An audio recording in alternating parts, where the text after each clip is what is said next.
Hello to all of our listeners, and welcome back to The Parent Solution, your one-stop shop for all things educational. Today is episode 27. I'm your host, Kimberly, and I'm talking about a rather sensitive topic today for all parents. I've seen at this point hundreds of children and parent relationships over my years as an educator, and while no two relationships are the same, I think that there are some things that stand out to me as healthy traits, and some as not so healthy traits. And one of those traits, or perhaps characteristics, I think is an unwillingness to let go of the past and move into the future. You know, as parents, we all want the best for our children. I think that is an understatement. But the question I think that really needs to be addressed is the best version of what we want as parents what our children want for themselves? That's a question that's not so common. Is what you want for your child actually what they want? And how do we even determine such a thing? And once we do figure that out, how do we make peace with the fact that their wants may be different than our own? So while this particular podcast is geared towards parents with younger children, it is also appropriate for those adults who have older children or adult children. Because being a parent is a lifelong journey, and it doesn't matter how old your kid is, as their parent, you always do want the best for them.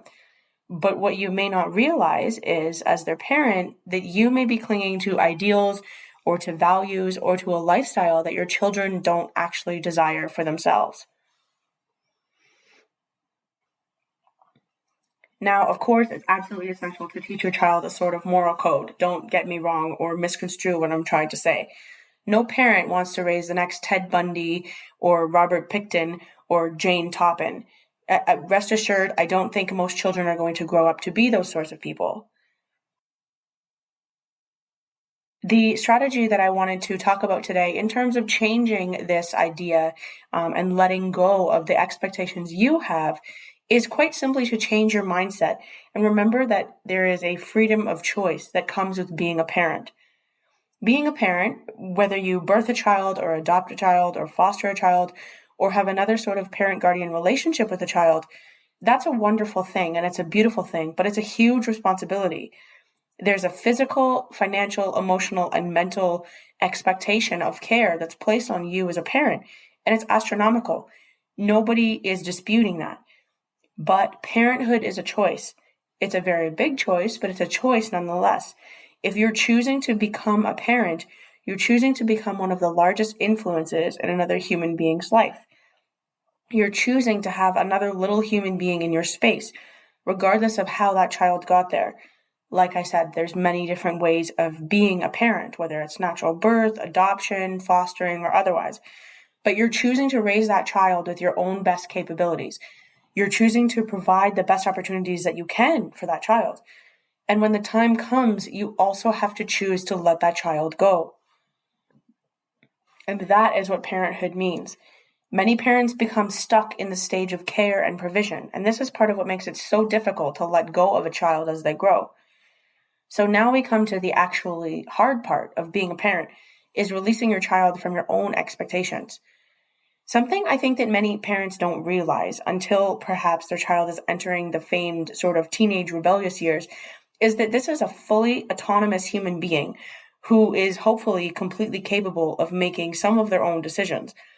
And what's often difficult to come to terms with is this sort of idea, because it's more of a mindset change than anything else. But as a parent, that's part of the journey, realizing that you perhaps birthed, but definitely raised and cared for this little human once upon a time who now has their own preferences, their own likes and dislikes, their own pet peeves, and who's grown into their individuality. That can be a very difficult stage. And the stages of parenting, just like any other sort of life journey, I think can be very long and very difficult and very arduous at times. There's other times when it can be joyful and sweet. The thing is, though, that none of these stages are permanent because each stage of parenting has its own category. Each stage of parenting is beautiful in its own right. Don't get stuck in one just because you're afraid to move on to the next one.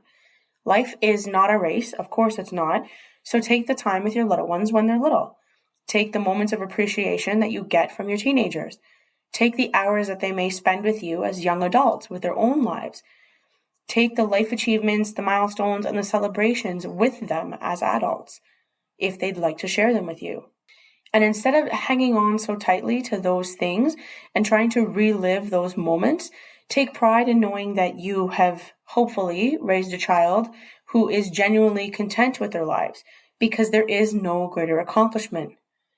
And I really think that that's the key here. Part of learning to let go of your own expectations for your child's future involves your recognition as a parent that you must trust them to make their own decisions of what makes them genuinely happy. When you value your child's level of contentment with themselves and their decisions over your own, that is when you have learned the art of letting go. Just a final thought here, something that's just popped into my head. I was having a conversation with someone about something that was, completely unrelated. I don't even remember what it was at this point. But he said something that kind of made me stop and think, and I've never really looked at anything the same since. He said, appreciate the beauty of the thing while knowing with absolute certainty that it is only temporary. I think that can be applied to many things in life, but when it's applied to the different stages of parenting, I think it's very much appropriate.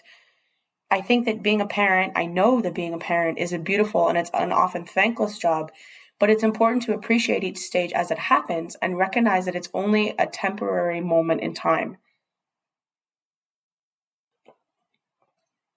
I hope that you've all found these tips helpful in some way, or that it's prompted you to think a little more deeply about your own parenting situation.